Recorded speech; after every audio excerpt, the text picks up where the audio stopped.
Welcome back to our channel. तो आज की वीडियो में हम बात करने वाले हैं अपने लिक्विडिटी के पार्ट 2 पे। तो पार्ट 2 में आज मैं आपको समझाऊंगा कि आपने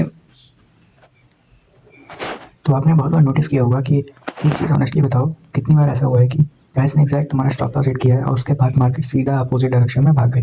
मतलब कि जहाँ पे तुमने ट्रेड लिया है वहाँ पे तुम्हारा स्टॉप लॉस हिट करके वापस से तुम्हारे डायरेक्शन में मार्केट गई है।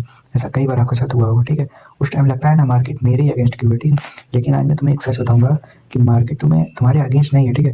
मार्केट सिर्फ लिक्विडिटी ढूंढ रही होती है और लिक्विडिटी उस जगह उसको मौजूद मिलती है जहाँ पे तुम्हारा स्टॉप लॉस होता है। इसलिए वो लिक्विडिटी लेने के बाद वापस उसी डायरेक्शन में जाती है जहाँ तुम्हारा ट्रेड होता है।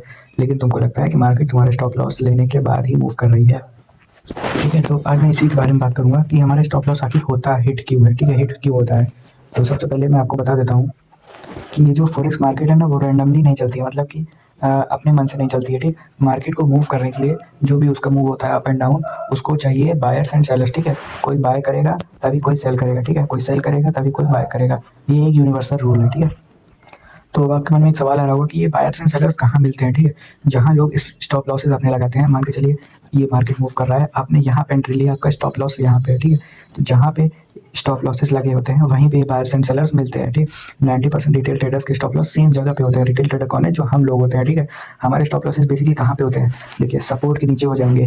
जैसे ये हमारा प्राइस है, यहाँ पे हमने एंट्री ली तो हमारा स्टॉप लॉस नीचे लग जाएगा, ठीक है, इस लो के नीचे।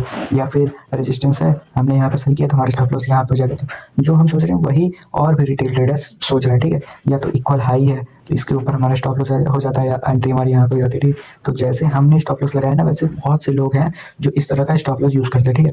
इक्वल लो हो गए, लो पे स्टॉप लॉसेस सेम होते हैं, ठीक है। तो हमारी तरह ही मतलब जो रिटेल ट्रेडर होता है उन्हीं की तरह और भी रिटेल ट्रेडर होता है जो सेम सेम ट्रेड लेते हैं, सेम जगह स्टॉप लॉस लगाते हैं, जिससे मार्केट को लिक्विडिटी मिलती है। तो लिक्विडिटी को एकदम सिंपल एग्जांपल से समझो आप लोग, ठीक है। लिक्विडिटी को मैं एकदम सिंपल लैंग्वेज में बोलूँ तो तुम्हारा स्टॉप लॉस इक्वल टू किसी और का एंट्री ऑर्डर। मतलब कि जहाँ पे तुमने स्टॉप लॉस लगाया है वहाँ पे किसी का एंट्री ऑर्डर लगा हुआ होता है, या फिर जहाँ पे तुम्हारा एंट्री होता है वहाँ पे किसी का स्टॉप लॉस ऑर्डर लगा हुआ होता है, ठीक है। और जब सब लोग एक ही जगह पे स्टॉप लॉस रखते हैं ना, तो वहाँ एक चीज़ क्रिएट होती है जिसे हम बोलते हैं लिक्विडिटी पूल। मतलब कि जैसे एक स्विमिंग पूल है, ठीक है, उसमें सब लोग एक एक रुपये डाल रहे हैं, तो जहाँ वो 1 रुपया जा रहा है उसको हम बोलेंगे कॉइन पूल। तो उसी की तरह मार्केट में होता है, जहाँ सबके स्टॉप लॉस होते हैं वहाँ को हम बोलते हैं, उस जगह को हम बोलते हैं लिक्विडिटी पूल। मतलब मान के चलिए ये लो है, इसके लो के नीचे 2 लाख स्टॉप लॉसेस लगे हैं, ये हमारा हो जाएगा लिक्विडिटी पूल।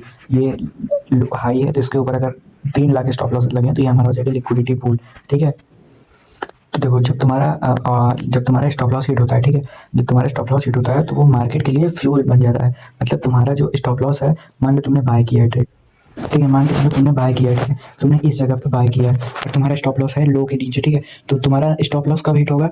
जब तुम्हारा बाय ऑर्डर का स्टॉप लॉस हिट होगा तो वो किसी को सेल होगा, ठीक है। तुमने खरीदा है तो कोई बेच रहा है तभी तो तुमने खरीदा है ना। तो जब तुम्हारा स्टॉप लॉस हिट होता है, जब तुम्हारा स्टॉप लॉस हिट होता है तो वहाँ पे किसी का ऑर्डर एक्टिवेट होता है, ठीक है। तो वो ऑर्डर मार्केट के लिए फ्यूल बन जाता है। वो ऑर्डर किसी का फुलफिल हुआ, मार्केट बिना फ्यूल के नहीं चल सकती है, ठीक है। इसलिए प्राइस उन जगहों पे जाता है जहाँ पे फ्यूल अवेलेबल होता है। फ्यूल मतलब कि जहाँ पे स्टॉप लॉसेस अवेलेबल होते हैं, और रिटेल ट्रेडर्स का स्टॉप लॉस ही वो फ्यूल होता है। तो अब सवाल ये आता है कि मार्केट स्टॉप लॉस लेता क्यों है, ठीक है। तो अगर मार्केट को ऊपर ही जाना होता है तो नीचे क्यों आ जाती है, ठीक है। पहले रीज़न सिंपल है, बिग प्लेयर्स डायरेक्टली बाय नहीं कर सकते, ठीक है। उनको बड़ी क्वांटिटी चाहिए। मैं आपको चार्ट पे लेकर चल के समझाता हूँ तो आपको थोड़ा समझ में आएगा, ठीक है। तो अब ये एग्जांपल देखिए आप। अब मान के चलिए आपने यहाँ पे सेल किया है, ठीक है। मान के चलिए आपने यहाँ पे सेल कर दिया और आपका स्टॉप लॉस इस कैंडल के हाई पे है। तो मार्केट देखिए क्या किया, पहले गया आपका स्टॉप लॉस हिट किया, ठीक है। स्टॉप लॉस हिट करने के बाद आपके डायरेक्शन में गया प्राइस। तो ये क्यों हुआ? ये सिंपली इसलिए हुआ है, तो देखिए यहाँ पे मार्केट ने स्टॉप लॉस क्यों हिट किया है, क्योंकि इस ब्रेकआउट पे जो वीक सेलर्स आए थे, ये वाला जो ब्रेकआउट है इस पे जो वीक सेलर्स आए थे उनके स्टॉप लॉस कहाँ लगे थे? यहाँ यहाँ ऊपर, ठीक है। मार्केट ने उनको रिमूव किया। अब ये ब्रेकआउट देके कौन आएंगे? बायर्स। तो जो बायर्स बाय कर रहे हैं उनकी क्वांटिटी सेल कौन कर रहा है? सेलर। तो सेलर्स को अपना ऑर्डर मिला, मार्केट नीचे जाते हुए आपको देखने को मिला है, ठीक है। यहाँ पे नेक्स्ट एग्जांपल देखिए, प्राइस ने अपना सपोर्ट ब्रेक किया, ठीक है। यहाँ प्राइस ने सपोर्ट ब्रेक किया, मान लीजिए आपने एंट्री ली, आपका स्टॉप लॉस इस हाई के ऊपर, ठीक। प्राइस का गया, आपका स्टॉप लॉस हिट किया एंड देन वापस उस एंट्री पे आया और वो ऊपर चला गया। क्यों हुआ यहाँ पे ऐसा? क्योंकि देखिए इस सपोर्ट पे तो सबको दिख रहा था कि ये सपोर्ट है, ठीक है। यहाँ पे बायर्स जो आए थे उनके स्टॉप लॉसेस मार्केट को मिला, नीचे जाने की वजह मिली, ठीक है, नीचे जाने के लिए लिक्विडिटी मिली, मार्केट नीचे तो चला गया, ठीक है, नीचे चला गया, फिर रिटेस्ट पे आया, रिटेस्ट पे यहाँ पे सेलर्स आ रहे हैं, सेलर्स आ तो रहे हैं, लेकिन प्राइस क्या है, वो नीचे नहीं जा रही है, यहाँ पे कंसोलिडेट कर रहा है, मतलब यहाँ पे बहुत सारे सेलर्स के स्टॉप लॉस मौजूद हैं, आप ही की तरह, जिस तरह से आपने यहाँ पे स्टॉप लॉस लगाया ना, वैसे आप ही तरह बहुत सारे हजारों लोग हैं जिनके स्टॉप लॉसेज हैं। तो जहाँ पे ज़्यादा स्टॉप लॉस होगा मार्केट वहीं पे जाएगा, एंड आपको देखने को मिल रहा है कि मार्केट वहीं पे गया है, जिसको मार्केट ने लिक्विडिटी लेते लिया है, इसको हम कह सकते हैं, ठीक है।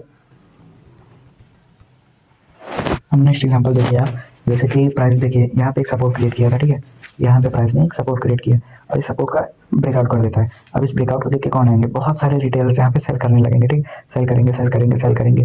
वो जो बेच रहे हैं तो खरीद कौन रहा है, खरीद रहे हैं बायर्स, ठीक है, बायर्स खरीद रहे हैं और मार्केट कहाँ गया, ऊपर, हमारे स्टॉप लॉस मान के चलिए यहाँ पे था, तो हमारी ही तरह बहुत से लोगों ने यहाँ पे स्टॉप लॉस लगाया था और ये जो ब्रेकआउट, जो जितने भी सेलर बेच रहे थे उनके स्टॉप लॉसेस कहाँ थे, ऊपर, और बायर्स को लिक्विडिटी मिली जिस वजह से मार्केट ऊपर गया, ठीक है।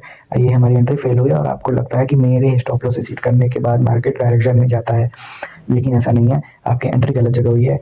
आप लिक्विडिटी हैं, ठीक है, बड़े प्लेयर्स के लिए हम लिक्विडिटी हैं, इसलिए हमें अपना एक प्रॉपर सेटअप बनाना चाहिए, उस पर ही ट्रेड करना चाहिए और देखना चाहिए कि कहाँ पे valid support and resistance zone है, कहाँ पे असली ब्रेकआउट हो रहा है। तो ये सब मैं आपको आगे की वीडियोस में बताऊंगा। बाकी आज के वीडियो में यही था, आपको इससे कुछ भी नॉलेज मिली हो तो मुझे कमेंट सेक्शन में बताइए, और कुछ भी अगर आपको और जानकारी चाहिए तो मुझे कमेंट सेक्शन में वो भी बता सकते हैं। मिलते हैं नेक्स्ट वीडियो में हम।